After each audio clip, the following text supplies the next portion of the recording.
What's up guys, Nate here, and today the El Camino restoration project is back. We got working on it this weekend. Today is Monday, by the way. I don't know what day I'll be uploading the video, but I am sorry for the delay of progress on the El Camino, mainly because with this whole dashboard thing, we wanted to make sure that we did it right, and honestly, we didn't really know how to do it. So, we did some research, kind of looked at it a little bit, and kind of figured out how to do it.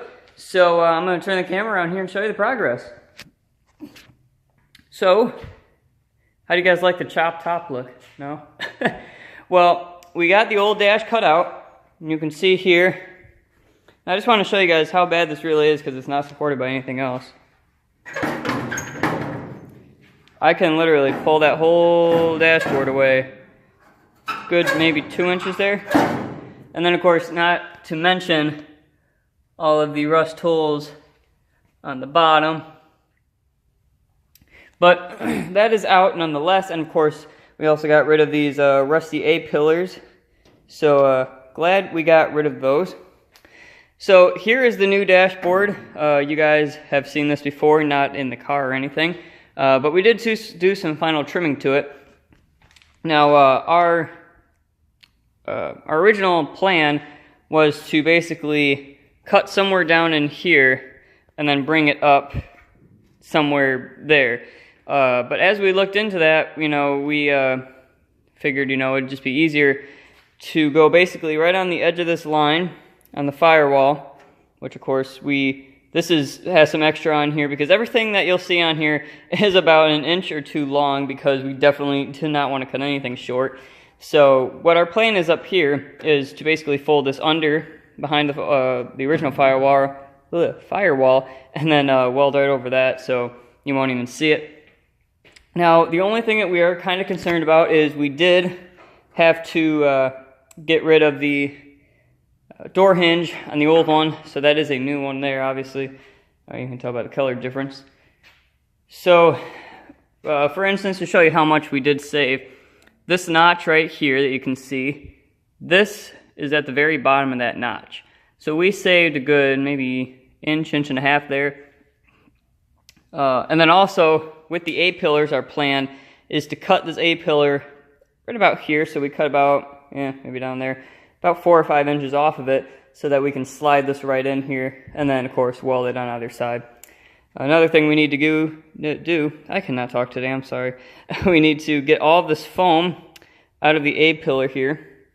And this is also on the bottom of this one all the way up. I'm not exactly sure if this is sound deadening material or if it's, I doubt it's insulation, it's an A-pillar. But I'm not sure what it is. But all I know is it's got to come out to be able to weld because that's going to be problematic. Just so you guys can see how clean this new dashboard is. There's absolutely no rust in here. That's this surface right there. This is solid all the way across. In the cowl here, the bottom. And also, as I said, this is a 64 dash because the dash right there is smooth compared to the lip that's on the 65.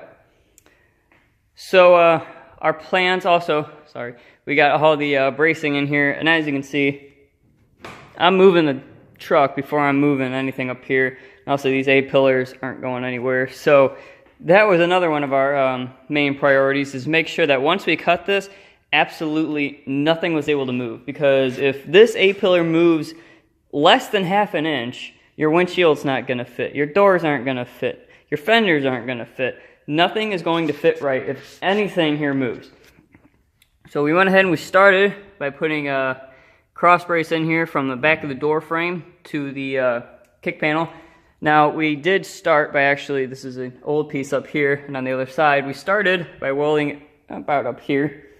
And unfortunately, we actually had it welded to the bottom of the dashboard because we thought we would just end up cutting it up here and not having to screw with that door hinge.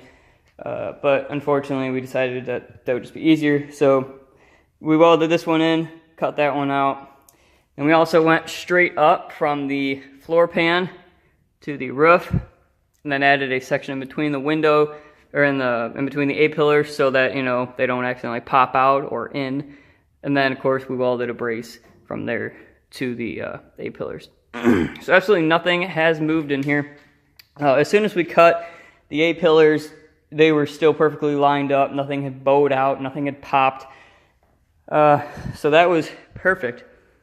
Now, the next step is going to be this weekend, hopefully Sunday. Like I said, we have a professional metal worker coming over to help us out with this.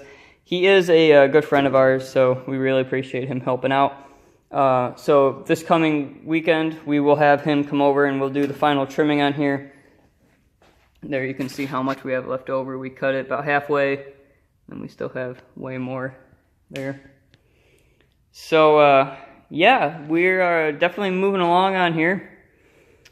And then after we do this, the next thing is going to be to get the new rims for the car, which, by the way, we're going with American Racing torque thrust. I'm not sure what size Dad's thinking. 15s. I'm thinking, maybe 16s, maybe 17s. I don't want to go with, anything huge like hoopties. But of course, we're going to back half the frame, so we're going to narrow it. Because like I said in, I think, one of my first videos, you can see that right now, if I go underneath here, the back of the tire is almost up against the frame. And the wheel well here, well, there ain't much room there. So you can't get a bigger tire in there. We are planning on going with, because the ones on the Willys, I believe, are 15s. At least that's what they say on them. They're 15 wide by 15 tall. At least the rim and then the wheel. So I'm thinking maybe 12s or 13s. I definitely want that kind of sidewall on it. Give it that really cool old school look. And then for the fronts, we'll probably go with the same that's on there. So anyway, I just thought I'd share with you guys the progress here. I think it's coming along very slowly but surely. And after we get the dashboard done, like I said, we'll back half the frame. We have a couple of little rust repairs here and there. That's not a rust repair, but there are a couple little rust spots here and there that we do need to patch up, especially on this window up here. Like I said here, it's pretty bad. But, otherwise, I think we are in pretty good shape. We're definitely moving along on here. So, anyway, that is an update on the El Camino. Also, check out the latest video on the Camaro that I did not post yet. I will be posting that. We removed the emblems on here, the fender emblems. So, I did do kind of a tutorial video on that. I really didn't do like a hands-on video where I actually showed you removing them, but I kind of walked you through it. And I think it looks damn good without those big chrome block letters on there. A lot of people like them. I personally don't. I like the clean look. And also, I'm not a big fan of that lettering. But anyway, definitely like this video. Ask any questions because, if any of you guys maybe run into a problem, hopefully not as severe as this, but something kind of related to it where you need to remove a dash, definitely hit me up in the comments and I will answer you as best I can. Also, go ahead, like the video, and subscribe to the channel to see more of the El Camino, the Willys, Camaro, the MG, and the Deuce and Half. So thank you guys for checking out this video, and see you next time.